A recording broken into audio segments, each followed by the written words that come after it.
आणि बहीण बी आपल्या वाड्याला कधी आली नाही आणि आज जर गेला तरी कशी लावून देतील बरं का? बरोबर आहे. इतक्या दिवसात जर गेल्यावर काय लगेच लावून देणार आहेत का दादा? हो, तू नसती परवानगी दिली आणि बहिणीला कशी आणायचं माझं बी बघतो बरं का? आमचंच म्हणे की तुझं तुझा होय होय, जसं विचार केला त्या ठिकाणी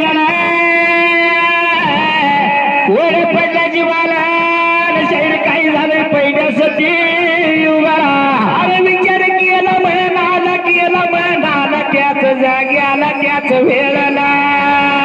जसा श्रीकृष्ण देवानं रथ तयार केला, रथात बसला आणि भावाची आज्ञा घेतली होती त्यावेळेला चालला होता दिल्ली हस्तिनपुराला पांडवाच्या वाड्याला. जसा माझ्या श्रीकृष्ण देवानं रथामधील स्वार झालेला माझा श्रीकृष्ण देव निघून चाललेला बाबा रे, श्रीकृष्ण देवाचा रथ या पांडवाच्या उतरेच्या बाहेर गेलेला. कसा आवडत गेल्यानंतर काय झाले पुढच्या त्याच्या बाजूला बरे पाची पांडव माता कोणत्याने विदूर काका बर का?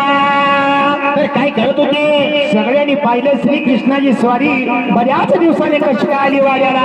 कसं विचार करायला त्या ठिकाणी एकामेकाला बोलायला.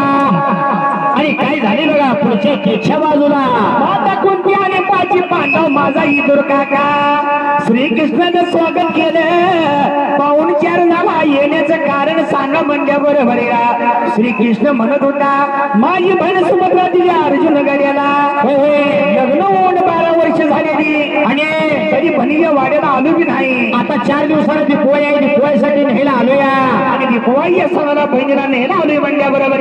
जसे विचार केला त्या ठिकाणी काही झाले पुढच्या त्याच्या बाजूला बाबा श्रीकृष्ण भगवंत आलाय म्हणजे देवाचा अपमान कराय नको. बरोबर आहे. देवासारखा देव आपल्या वाड्याला चालून आला या. कोणती मातीने विचार केला 5 दिवसाची दिपोळी आहे बरं का? होय होय. 5 दिवसाची दिपोळी करायची आणि 6व्या दिवसाला आगण महागाई घालवायची बरं का? असा ठरावा केला त्या ठिकाणी आणि कोणती माता काही बोलत होती माझ्या श्रीकृष्ण देवाला. काही झालं होतं त्यावेळेला. काय झाले बघा. बाबाने विचार केला श्रीकृष्ण भगवंताने त्याच वेळेला ठरावा कबूल केला आणि मास्ताऱ्या सुभद्रा बहिणीला काय सांगितलं होतं. आता इथे एक भानगड आहे. काय आहे? काही शायर म्हणते